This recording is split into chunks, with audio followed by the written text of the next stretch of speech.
Hi, everyone, and welcome to this week's episode of the Velero community meeting and open discussion. Today is March 31st, 2020, the end of a very, very long March for most of us. And we got a bunch of things that we want to go through today. We have some really heavy hitters for discussion topics as well, but we'll start off with some status updates. So let me share my screen so everyone can see the agenda. And if you have anything that you want to add into the agenda, we can check this link out as well. All right. So to start off, let's start with Nolan today. Hello. So yesterday I was able to dive into testing the PR 2323, which takes the objects that are getting backed up in Ashish's work with the CSI plugin and sends those to object storage, very similar to what we're doing with our native snapshot objects. So I've finally set up a CSI environment and have been testing that, and it looks like there's some issues with the CSI informers, or maybe not CSI informers, but informers. So I'm debugging that. This will be the basis for doing things like the client integration. So if you do backup describe -- details, it'll tell you what snapshots are included, because right now we don't have that information. So this will be a prerequisite for that. Let's see, what else did I have? Found that led to a, that added a features flag to the plugin framework for plugins. I found that one of the things I ran into with trying that was the features flag is not passed down to any of our supported plugins. So as part of this change, I may break this out into its own change just so we can bundle it up, and maybe as part of the discussion topics, I have a discussion topic for V132. I may pull this particular small change out and put it in its own PR, but I threw in a thing to let our plugins all just have the features flag, since they do not right now. And I also discovered an issue that we need to update our GCP plugin to support the CA cert object storage option. Steve helped clarify for me that we actually do have that option, but similarly to this features flag change I made, it's in the plugin framework, so we need to update the feature flag, or update the dependencies on the plugins. So there's that, and also just to share some of the environment stuff we've been spinning up. I set up this repo that I'm using to make my CSI environments to test out with. It's a collection of scripts and YAML that spin up kind clusters for testing out CSI stuff, and it has contour ingresses and stuff in WordPress and MySQL for sample workloads. So this is what I'm testing against on my environment. Yeah, and this is the kind configuration you have to use. Looks like I actually haven't committed some changes, but this is the kind of configuration you have to use in order to get contour to work locally, because otherwise it won't route correctly. And then other than that, yeah, this is from a demo I used internally. So I just copied all that stuff and made some changes for CSI. The demo, not really relevant to this, but it's there if you want to run it. But the install and the teardown stuff is relevant to this work. And then besides the CSI stuff, I've been talking to Raphael about his work with the version, the multi-version backup. And I think that's most of what I've got. Nolan, quick question on the GCP plugin and the cacert issue. I saw you commented on the PR. I think we should put a PR in now to just update the Velero dependency. Yeah. Okay, because I saw you said when a new version is out, but I think we can do it now because it's currently set to pull in master. So if you just do a dep update, it'll pull in the latest version of the validation code, and at least we'll have a build in master that works correctly. Okay, yeah, I can do that. And I was going to hold the discussion, but I was thinking if I do a separate PR for the features to add the -- features command line flag, I was wondering, I think that would be small enough. I have to test it, but I think that would be small enough to put in for 132 to give that to like the CSI plugin and these plugins. But we can talk about that in the discussion topics if we get there. Okay, yeah, that would probably be okay too. And then in that case, you're going to have to update the dependency anyway within the plugin. So right, that was kind of my thought. But if that doesn't make it in, then we can just update that and yeah. And then I do think the other comment I put in there is that I think we should make the change in Velero core to not put the cacert field into the config map for plugins unless it's non-empty, because I'm sure that there are going to be other community plugins that don't update right away, and this will kind of immediately break them. So I think at least for the cacert field, and we can do it for prefix as well, although it probably doesn't matter there. If it's empty, we just don't add it to the config map. Yes, I would agree with that. So we should probably make an issue of that just so we get it done. But yeah, yep, yeah, should be simple. I'll put the issue in, and then I can tackle it, or someone else can tackle it. Doesn't matter. Cool. Yeah, I just noticed it last night because I was spinning up.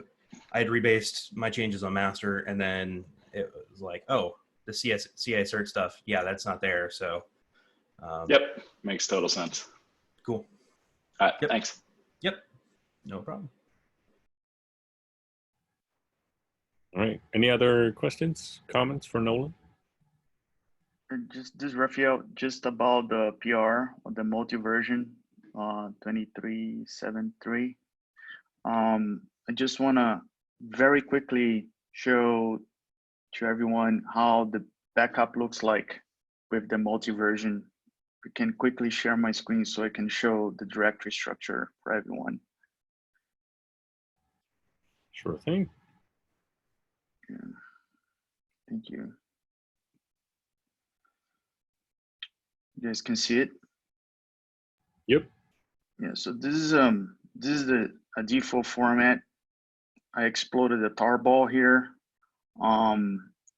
You see the resource lists, then under resource list and the group name, then you have namespace, whatever, and the item. Right? This is the preferred version, the way that we've been taking backup. With this new version, is the same backup from the same cluster. What you're gonna see under the directory of the resource list, you continue to have the preferred version here is a namespace. But you're gonna have the different versions that the cluster support. When you take a restore, it's always going to look over here, which is the preferred version. That's why is backward compatibility, if I can say that. But that's basically difference right now on this PR, having additional directories under the resource list. Can you open up one of those version folders real quick? Sure. Okay, yeah, so it's got underneath that, it's got the namespaces directories. Yeah, that makes sense. Exactly. Yeah. Yeah. Just adding one layer. So, but just by looking at this, though, you don't know what the one that's the default one is, right? So, if you restore, because there's no change on restore at this point, it's always going to look here.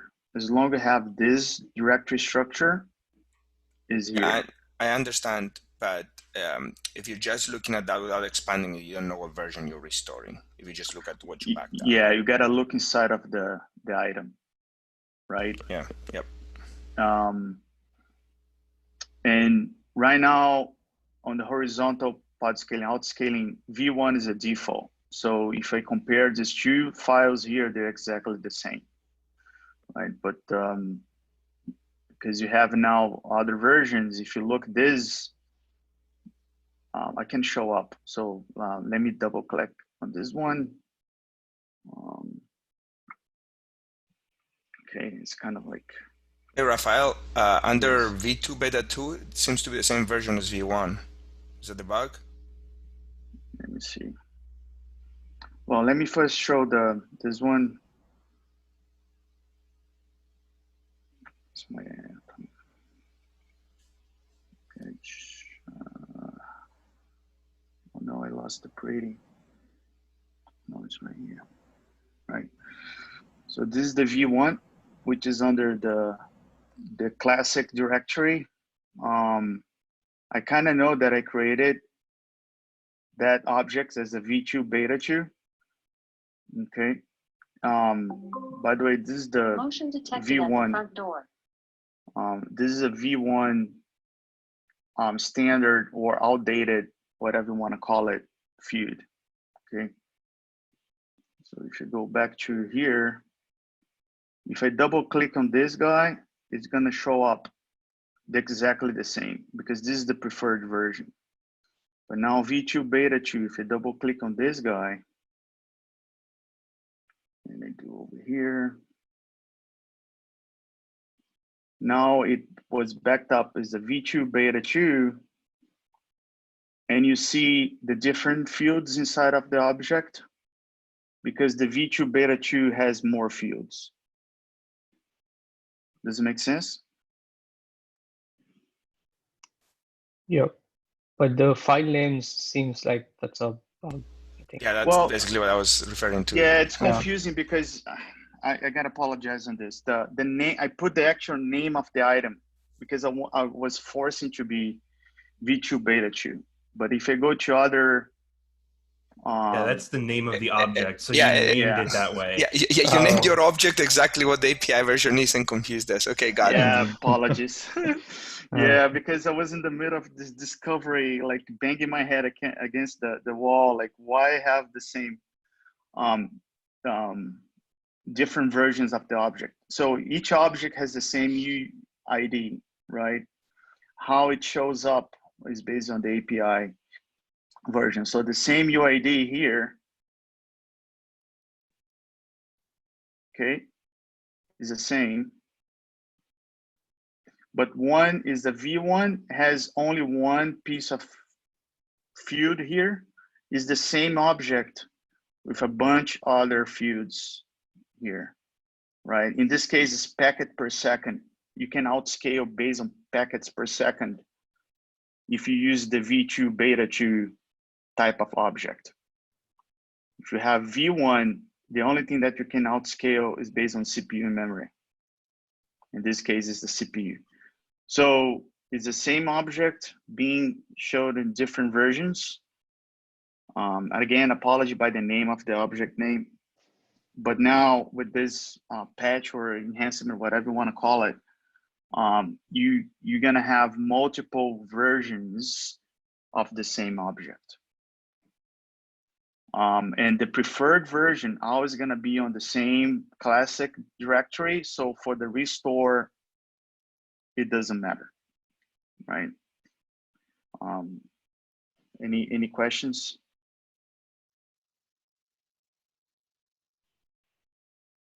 Comments?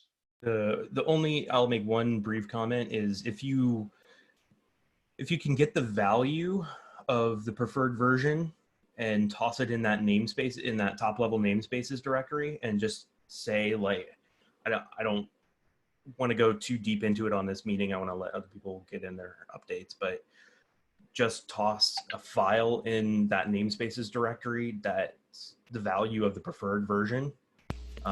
So it's preferred is V1 or something like that, that would be awesome. I would change it a little bit. Rafael, when we talked last time when you showed us this, I would actually put that preferred and Nolan mentioned on the V1. That's what we had said before. So for example, if V1 is your preferred, in the new directory structure you're creating that doesn't impact previous, like in the previous versions of Velero, you will have horizontal pod autoscalers, autoscaling, and underneath it namespaces, nothing else, right?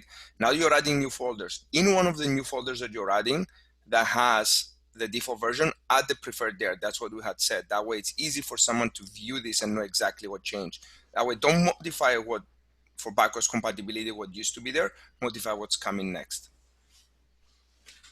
I might miss that. So what is the request? So after V1, put parentheses there that says default. Or even just a file inside of it that says preferred. What about a symbolic link? No, but why would you leave a link, right? I mean, this V1 is duplicated under namespaces, correct? It is duplicated, yes. Okay, so you exactly can put default here. So put default there because nobody's going to restore out of V1. They're either going to restore out of namespaces or under V2 beta 1 or V2 beta 2. So it's okay for you to put next to V1 default. We might just, I'm going to leave this discussion on the PR. Yeah, okay. Okay, all right.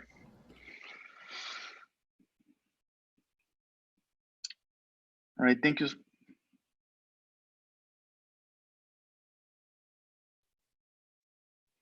All right, thank you, Rafael. Let's continue on. Steve, are you ready to talk about your stuff? Yeah, sure. Just a pretty quick status update for me in this section. I was out for a couple days last week, so short week for me. A lot of time on reviews. There are lots of things going on, so trying to stay on top of the CSI snapshot PRs, and then looking at the cacert work that Sam has been doing, and some back and forth on the Azure PR to add support for static storage keys. So we got the cacert, or we got the first of the cacert plug PRs merged, and I think there's one or maybe two more outstanding with just a couple of small comments on them. And then the Azure storage key PR has been merged into the Azure repo, and there will be one more PR going into Velero core. And then beyond that, I talked a week or two ago about picking up the two-stage snapshot and backup process design again. This was something we had started looking at last year. So I just started picking that up again and tried to kind of outline some of the goals and the design constraints or the requirements really. So I'll talk a little bit more about that in the open discussion. So that's pretty much it for me.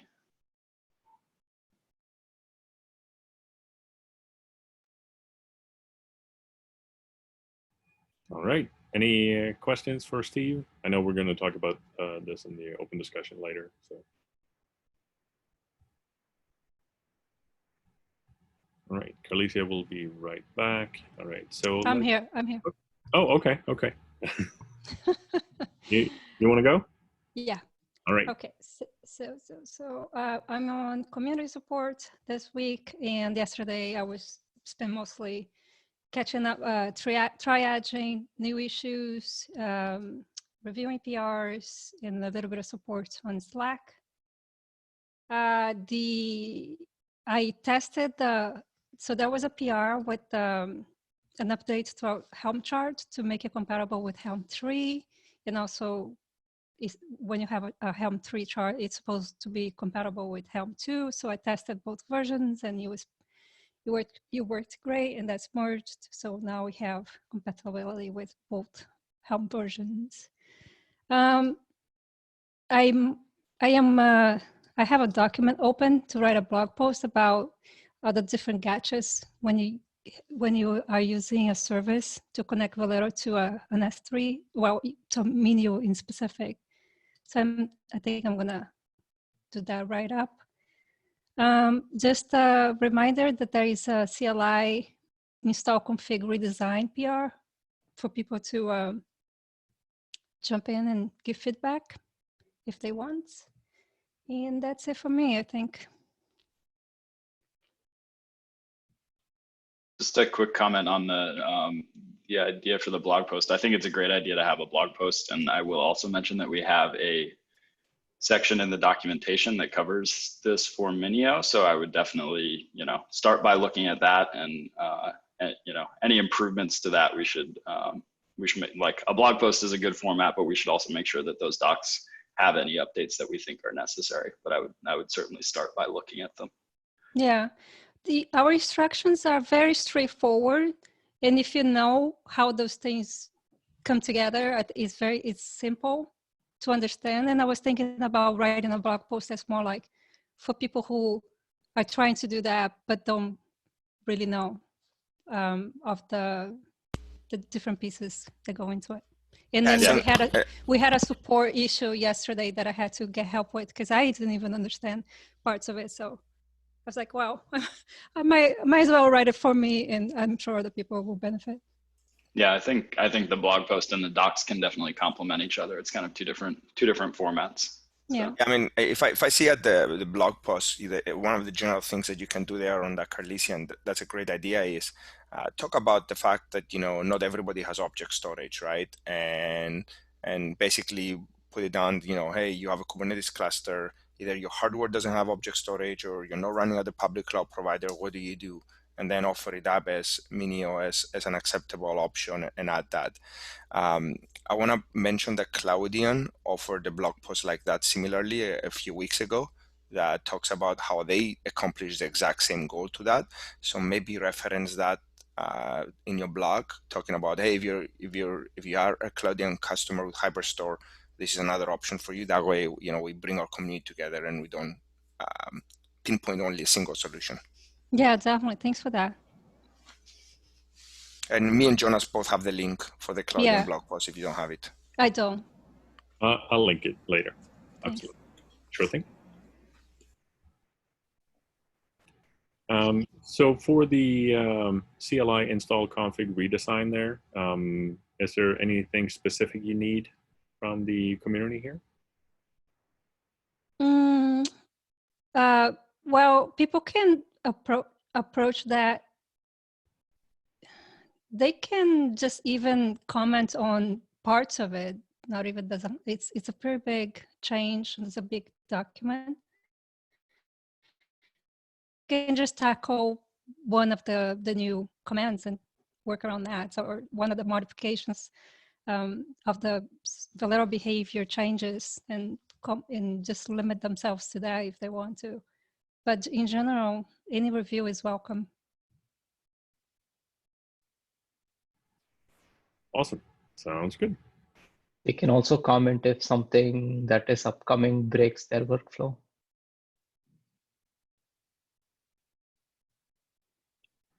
That's a good idea as well. Or any people that have scripts that depend on behavior that's going to change. I think that would be great commentary. Yes.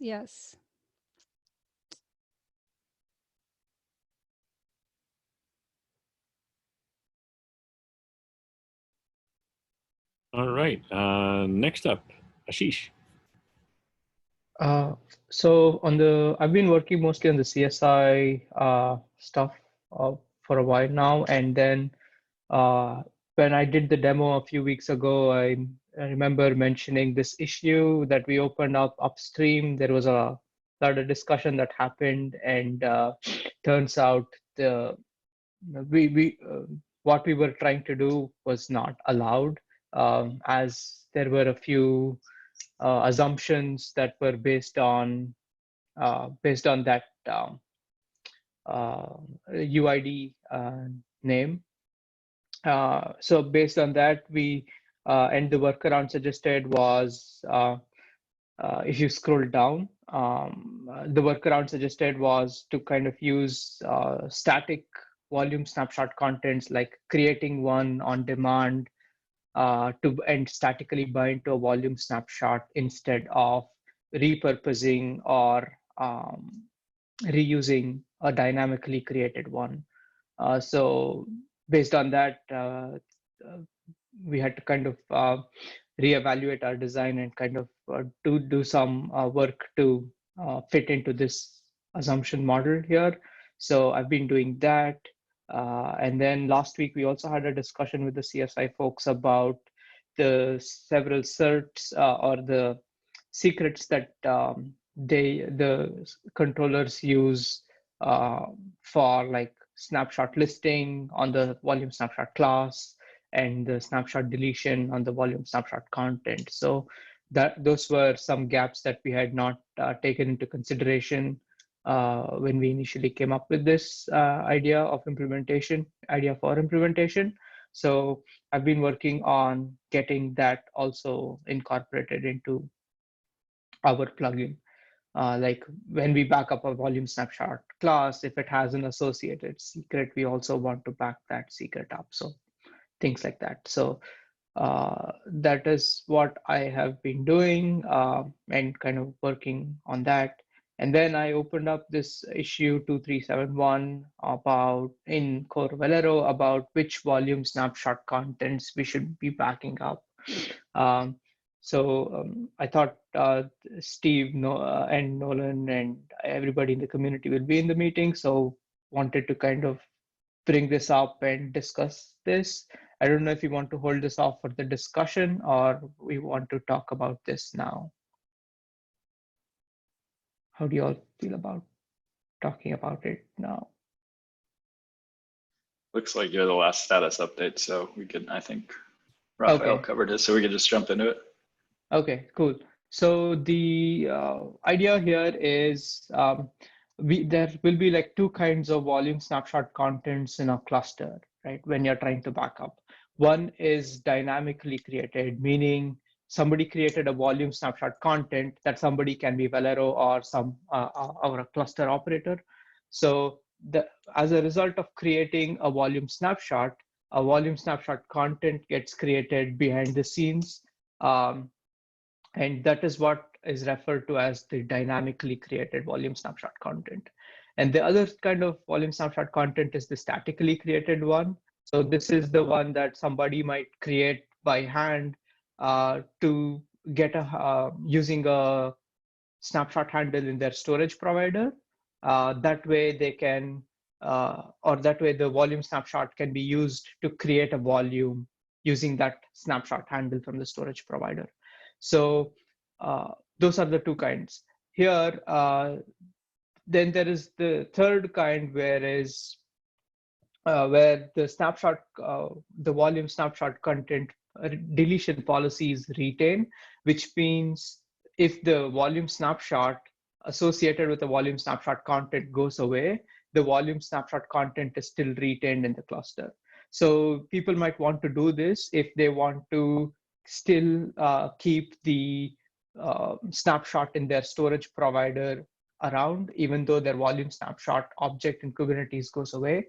And like just to keep the volume snapshot discoverable in the Kubernetes cluster and use it to create volumes further down. So that's another kind of volume snapshot content. So hold on, I want to stop you there. Yeah, go ahead. So with this, you can't do that because there's no volume snapshot there. You would have to create a new volume snapshot content, right? In order to use that snapshot handle. So in this scenario, this volume snapshot content was either statically or dynamically created. It's not a third type. It's one of those two that was orphaned. Yes. So okay, that's fair. So it's sitting there and it doesn't have an associated volume snapshot that we can use.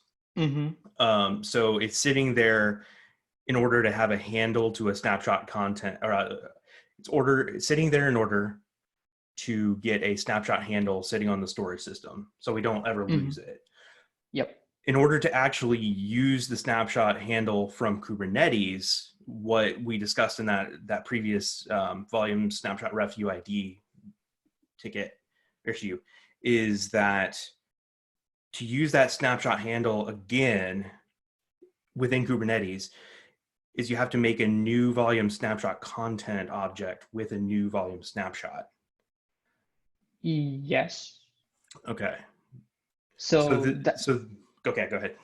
So what you said is right, but if we don't pack the orphaned volume snapshot content, we lose the ability to discover this or reuse the snapshot handle that was in this orphaned volume snapshot content.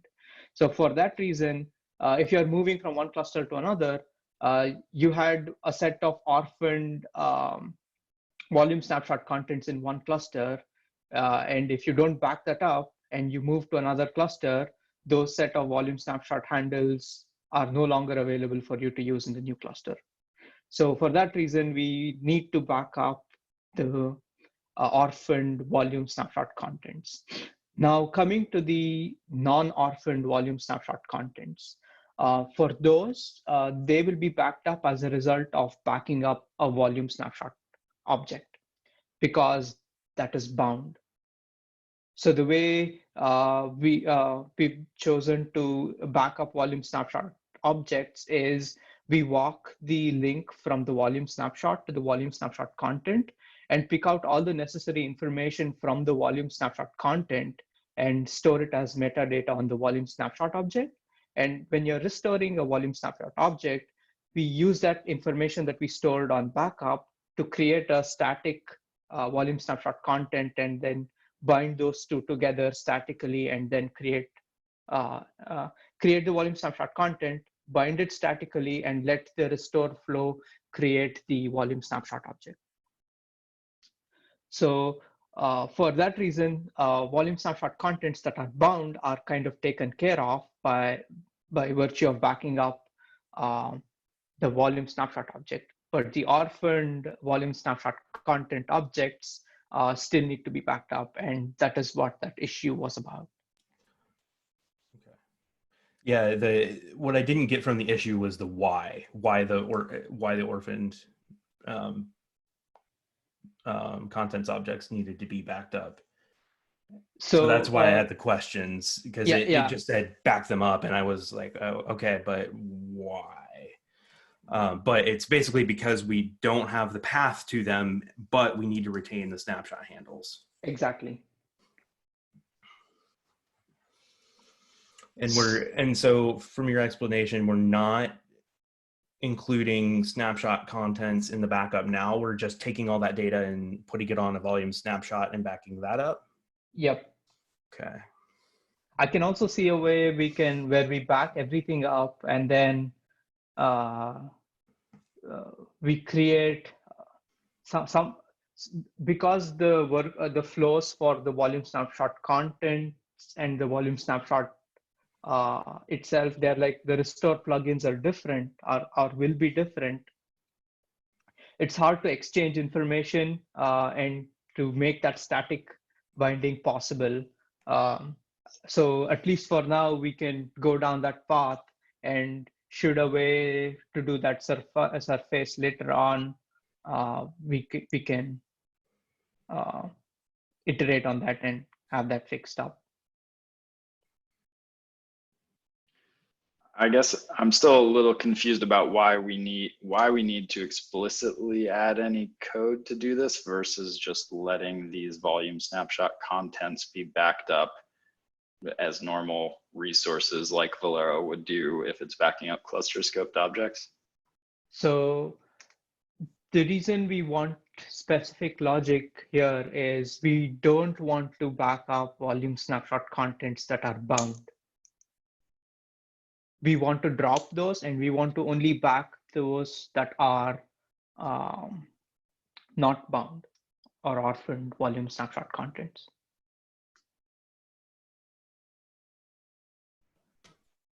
And you're saying that because the bound ones are handled by the volume snapshot plugin. Yep. I think this is kind of breaking some of the patterns that we have, because it sounds like the volume snapshot contents objects right now, a bounds volume snapshot content object isn't being added to the backup at all. Is that accurate? Yes. Okay. Because I think it might be a little bit easier to add them in no matter what. And that way we don't have to do any communication on restore. but I need to look a little bit closer here. And Yeah, why- so why- yeah, go ahead, Steve. Yeah, I think maybe I need to review the set of PRs that are in, but why are we not backing up the volume snapshot content objects? I thought we were backing them up as additional items.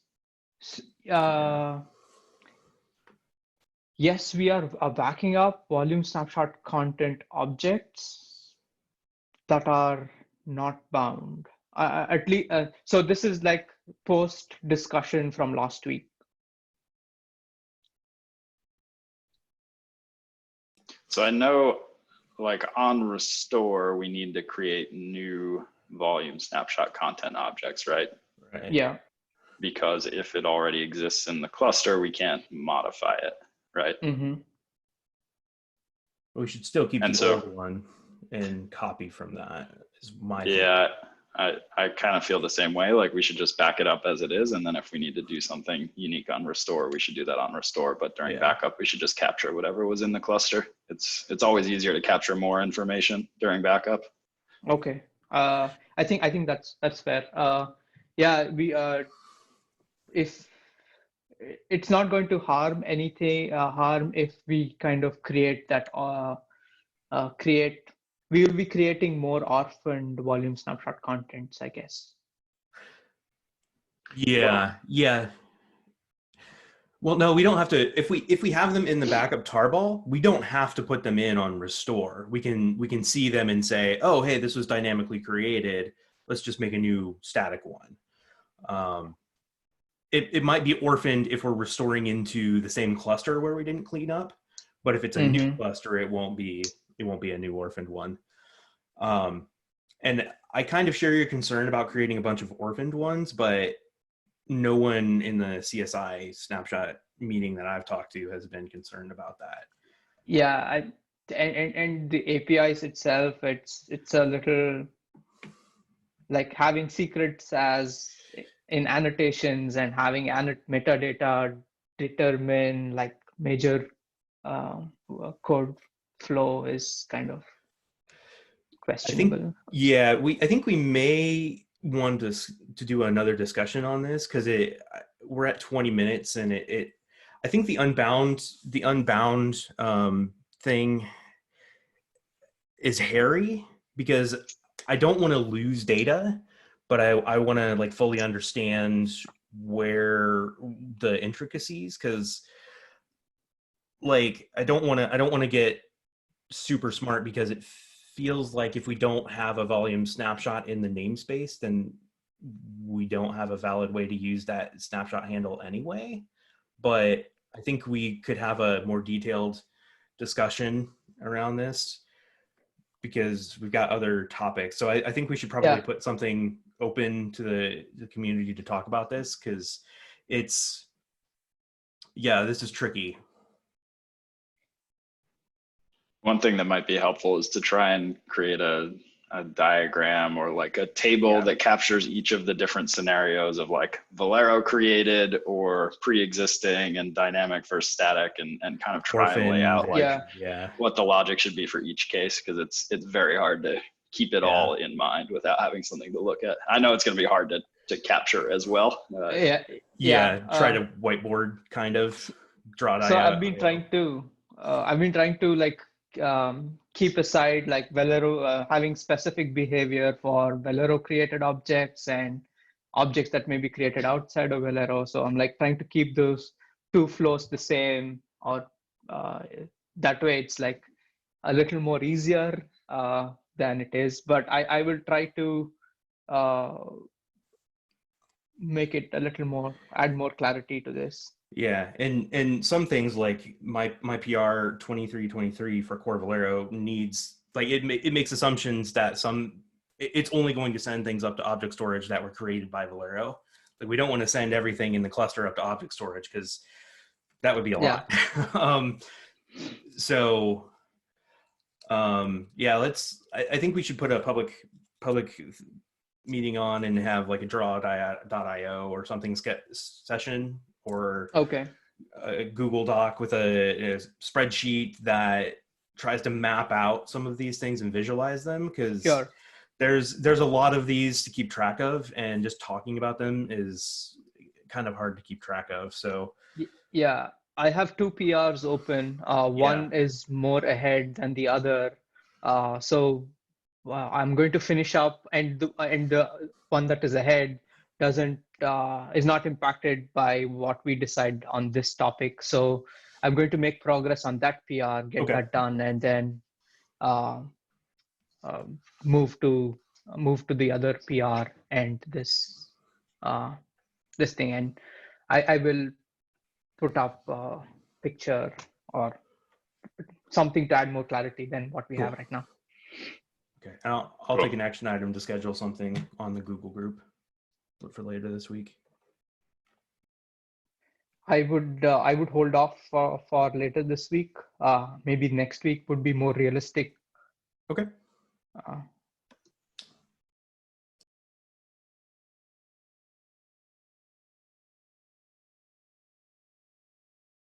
All right, awesome. Let's see. The next discussion topic here is backing up volumes by default. Who owns that discussion topic? Oh, it's me. Sorry, I didn't put my name. Yeah, no.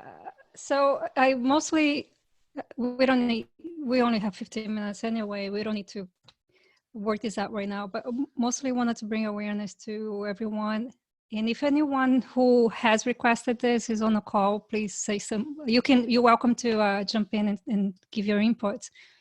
But mainly the awareness I want everybody to have is that multiple people, I've noticed that multiple people have been requesting that we change the way or at least we add an additional way to do volume backups, because right now we require that you annotate each volume to be backed up. And that's a lot for some use cases. So people have been requesting to just not have to do that. And there is a new PR now, a PR requesting to add documentation to add to our documentation a link to an operator that they have. And that's tricky because we for us to say this is something you can use, we'll have to be testing. I don't know. Seems new to me. I don't know how we would want to handle that. Or we just say this is not supported by us, but if you want to try and let people do their own due diligence. But in any case, just wanted to bring the awareness that maybe we should be looking into this. This is for Rustic, not volumes. Sorry, yeah. Yeah. Yeah, for Rustic.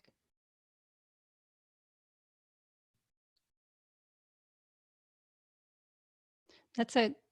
Yeah, I didn't see this PR for the operator, but I agree with the sentiment that selecting for Rustic inclusion is not ideal right now.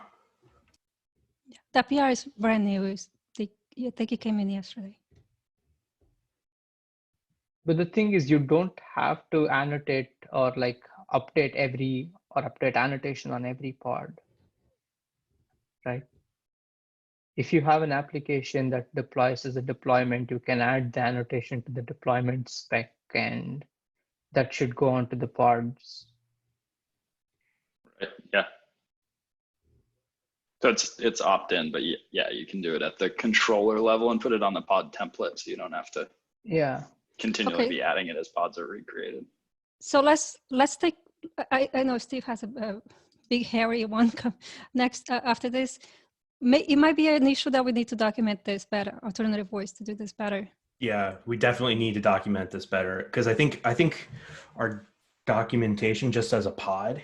And we should definitely say, like, you can do this on a deployment. We can do this on a. Okay, I didn't know we could do it on a deployment.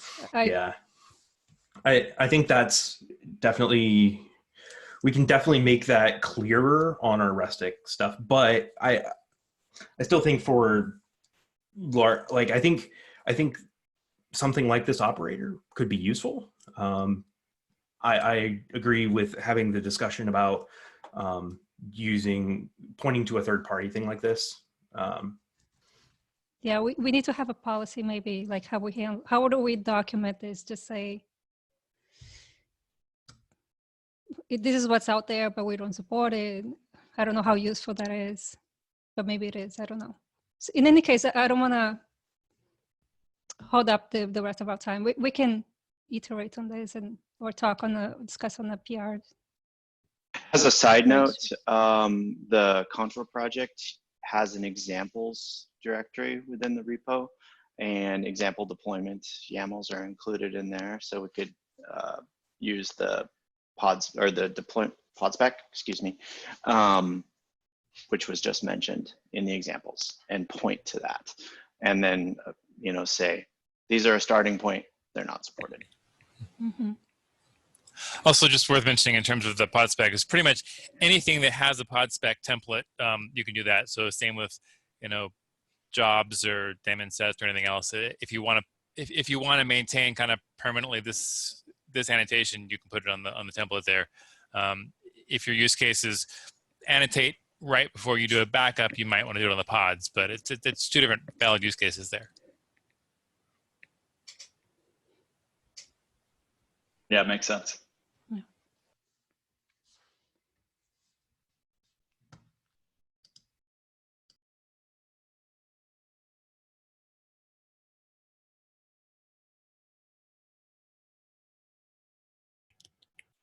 Right. Steve, do you want to talk about your two-stage snapshot? Yeah. Do you mind pulling up the doc so I can reference it? There we go. All right. So got about 10 minutes. Is there anything after me?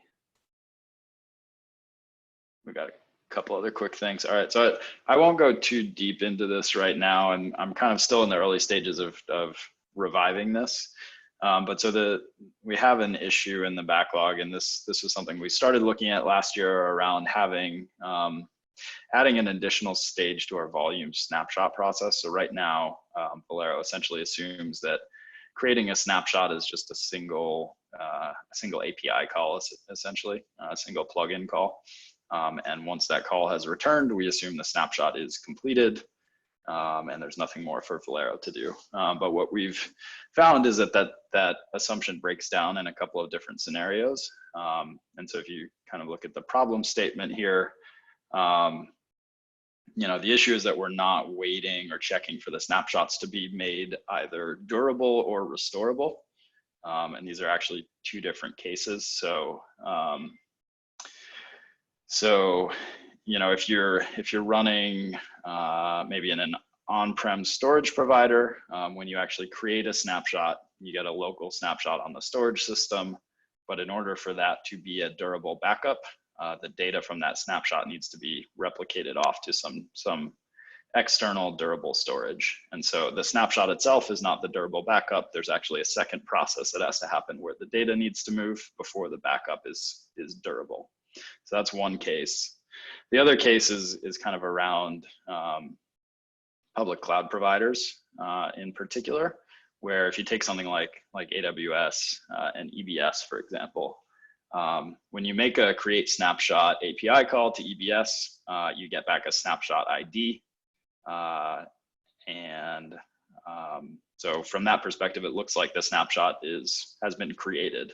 But what's actually happening is in the background, AWS is replicating the data from that snapshot off to S3. And until the data has fully been replicated to S3, that snapshot is actually not restorable. So if you try to create a volume from that snapshot, you'll just get an error saying the snapshot's not yet ready. And so we need a way to model both these cases of the snapshot not yet being restorable and also the snapshot not yet being durable, which are potentially two different things. So I've kind of just been picking up all of the materials that we already have, the issue and the initial design doc that the OpenEBS folks submitted, and some of the commentary on each of those, and just trying to identify, our requirements and kind of design constraints. So I listed about half a dozen things here that I'm currently thinking about. I can just run through them pretty quickly.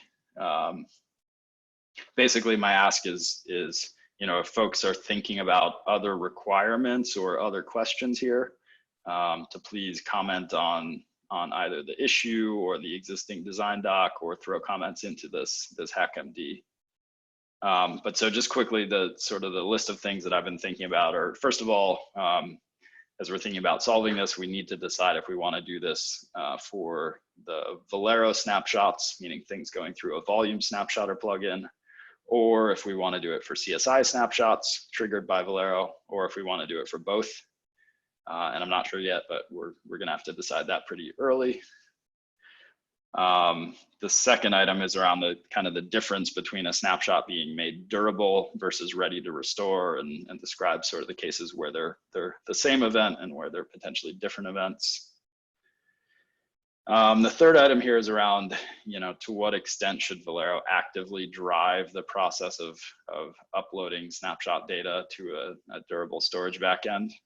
So do we want Velero to be actively triggering those uploads, or should it be more sort of passively observing status and relying on some external component to do the upload and report the status somewhere? And then a couple other things. So right now we only run one Velero backup at a time. And so I think we definitely do not want to block the backup queue while we're waiting for this data to replicate off. So we'll need to think about how to design for that. We also need to keep in mind the pre and post hooks, and basically we need to keep the span between running pre and post hooks as short as possible. So I think effectively we want to run a pre-hook, take snapshots, run a post hook, and then after the post hook is run, do any data replication that's necessary. We can't add the data replication in between the pre and post hooks. And then the last item is just thinking about, since it may take a significant amount of time to replicate this data off somewhere else, we need to consider what happens when the Velero pod restarts, or if we have some other pods that are actually managing the data upload, and what happens if they restart, or we have network interruptions, etc. So, Steve, just quick question. You said run the post hook before replication may have happened. Do we need a third kind of hook then? Might there be use cases where you want to do cleanup or something like that after replication has occurred? You don't want to bundle that in with a post hook? It's definitely possible. Yeah. Just maybe a consideration to add to the document. Yeah, that makes sense. Yeah, like removing the snapshot or things like that when the replication is complete. Yeah.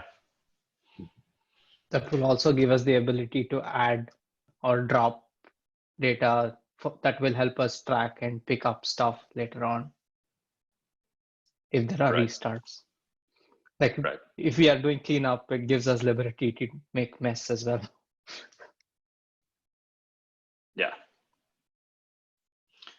So anyway, yeah, I mean, I'm not really at the point of proposing a design yet, just trying to sort of capture the requirements and the questions that we need to think about and answer. So if there are other requirements or questions that folks have in mind, please add them. I think probably this issue that Jonas has up right now would be the best place to add any comments.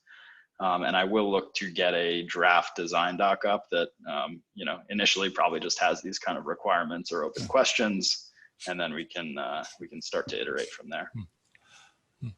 Oh, just a quick point, Steve. And I know this goes back to an issue that I think that I put in a few months ago. We ended up on our end implementing something in our plugins, the fork of the plugins, which doesn't solve the full problem. We're still waiting and blocking, and but I'll link to you on Slack kind of the PRs that we put in place, which might be useful in terms of thinking through requirements issues. It's kind of one way that solves part of the problem, and if that but again, it's got the weaknesses that you mentioned, that we're blocking. We're not handling things other than the cloud plugins. But and one thing that we need to figure out in terms of the design is how to handle timeout questions. Is that something that we should configure, per backup or site-wide? Just because in general, because some, a large volume might take hours to be ready. But you won't necessarily want to wait for that long if it's a small backup. But one other thing to put into the design. Cool. Yeah, thanks. And I do have, I know there's an AWS and a GCP issue. I can't remember which one you filed or if you filed both. But I filed it initially under AWS. As I dug into that, I realized it was exactly the same issue for all three. And I have a PR that we've merged on our fork that resolves it for all three, to the limit of our requirements. So as long as, an upstream solution that solves those use cases and more would mean we can get rid of the local change eventually. Cool. Yeah. So yeah, we definitely want to make sure that we are solving for your use case, and if it means just grabbing the code that you already have, then maybe we'll do that. Sure. So thanks. Okay. All right. That's all for me for now. Awesome. Thank you, Steve. I'm gonna jump over to Mayank. You asked if we could upgrade from 1 to, yeah, sorry, go ahead.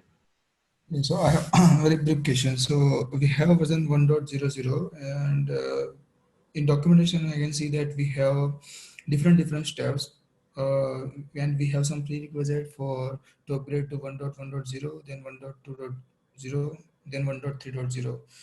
So I have listed some steps in Slack. So I just want to verify if those steps are okay or not.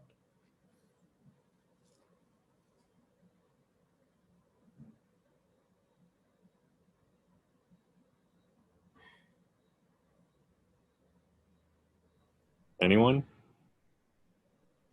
I don't have them in front of me, but I mean, I would we can't document upgrading from every source version to every target version just because it's too much for us to maintain. But I would just kind of go through each of the, upgrading from 1 to 1.1, 1.1 to 1.2. And I think there should only be a couple of things like adding the plugin and bumping the image version. Sorry, I'm just pulling it up on Slack here too.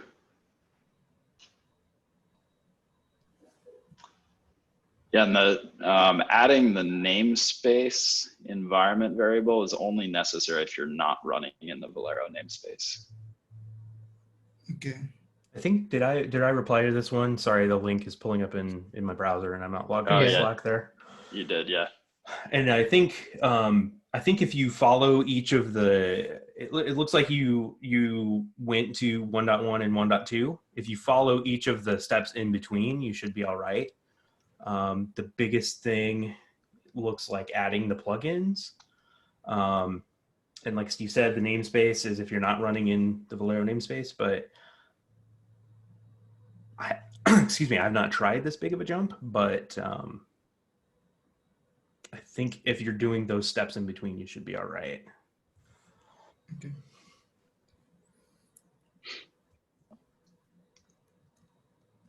I would just say try it out in your non-sensitive environment before. Yeah, set up a kind cluster. Yeah. Yeah, so we already tried and the backup is working. So just we want to just confirm that if the steps are okay or not. Maybe.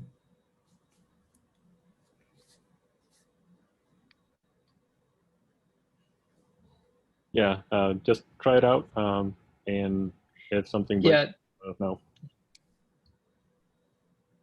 These steps by themselves don't look that like it's going to mess your environment up, but Okay. I'm pretty sure I'm not thinking about something when I'm looking at these steps. All right, we are officially over time. Do we want to just do a quick roundup here? Dylan, I see you added something here. Is that yeah, sorry, I actually added it to the last week's discussion topics. I didn't realize that I had the wrong one. Sorry. We don't have to take up too much time. I was just curious. I know that this issue has been open for a long time about instead of running backup and restore serially, there's two RFEs open for Rustic and Velero. I know that it's marked as P1 important.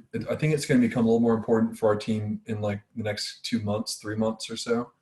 I was just wondering if you guys had like any thoughts on when that would be added to like the top of the roadmap, or if you think that this is going to be pushed out for a little bit. I was just wondering what the Velero team is thinking about this.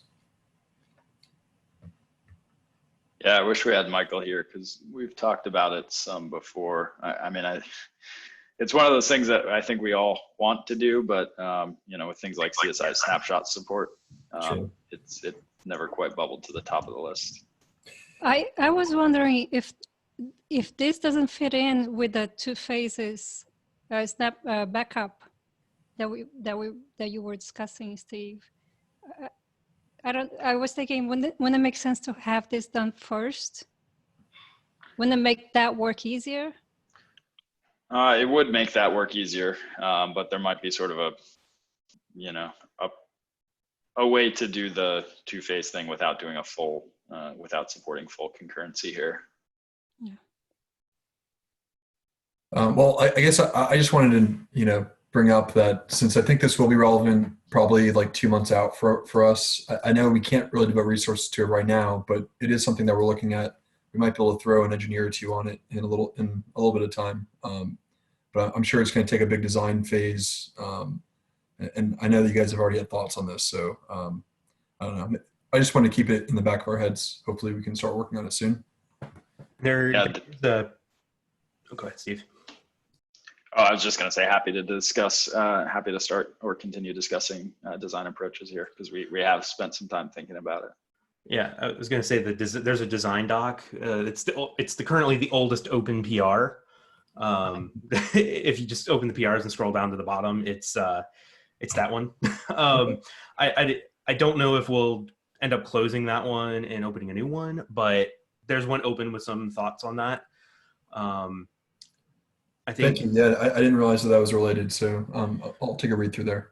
The worker pods is a stab at doing. It's a stab at an implementation of that. Okay. So each worker pod would be doing a backup or a restore.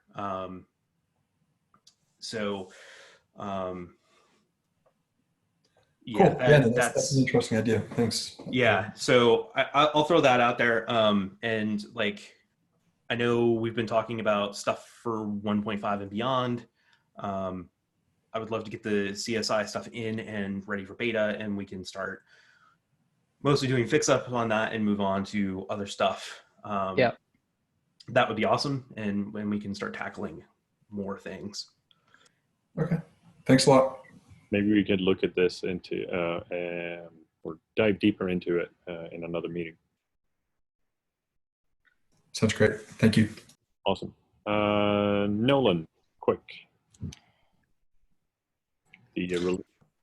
Yes, very quick. We have this PR 2350. We would like to get out in 132 this week. I don't know if anyone else has anything. I know on this release, I had said I would like to collect more things, or on this, I think we should accumulate a few more changes to put in, but I don't know that there are more changes. So just wanted to ask anyone if there's anything else that they might think would fit in 132.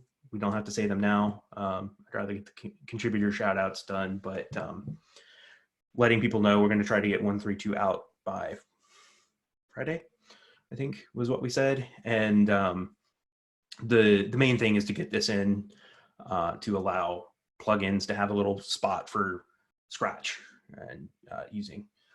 So yeah. If anyone has PRs they think may fit, given that it's a point release and it's not going to be huge breaking changes or fixes or anything, toss them in the upstream Slack. Sounds good. Thank you, Nolan. Steve, you want to go through the contributor shoutouts? Yeah, sure. First one for Sam from Red Hat, who's been doing the awesome work on adding support for custom cert bundles into both the AWS repo and Velero core. So these are looking really good, and looks like we should have full support for this for our next release. So thanks a lot for these PRs and the great work you're doing. And of course, thanks to Dylan as well for doing the design work there. And then we have Jay Gridley, who has been patiently working through the APR in the Azure plugin repo to add support for using static storage account keys, basically an alternate means of authenticating, particularly if you're not using volume snapshots. So we got this merged, and there will be 1 or 2 more PRs to follow this. But thanks for the patience with working through this, and glad we got it merged. And I'm not sure who added this, but definitely I echo this. A big shout out to Jonas for adding search to our docs. This has been a very long-standing wish list item for all of us, I think. So I checked this out yesterday and it looks really cool. So I'm super excited to have this. So thanks, Jonas. Yes, thank you. And it works across versions. So if you want to search within a version, you can do that. Yeah, yeah, this was fun. I'm gonna deploy this for other open source sites as well. Carlisia, do you want to talk about the Helm chart contributors? Yes, I'm going to get better about adding Helm chart contributions here. So this week we have a huge contribution from Urinik, is his handle. Basically, what I was talking about that I had tested. Velero chart now works with Helm 3 and Helm 2. And he added another fix, which was to fix the timeout chart testing parameter. So thank you for those. Awesome. Yeah, thank you all contributors here. Fantastic work. Thank you, the community members, for sticking around for so long for this meeting. You all rock. And yeah, thank you, the Velero team here. That wraps up today's meeting. And with that, have a fantastic week, everyone. And see you all next week. Bye, everybody. All right, thank you.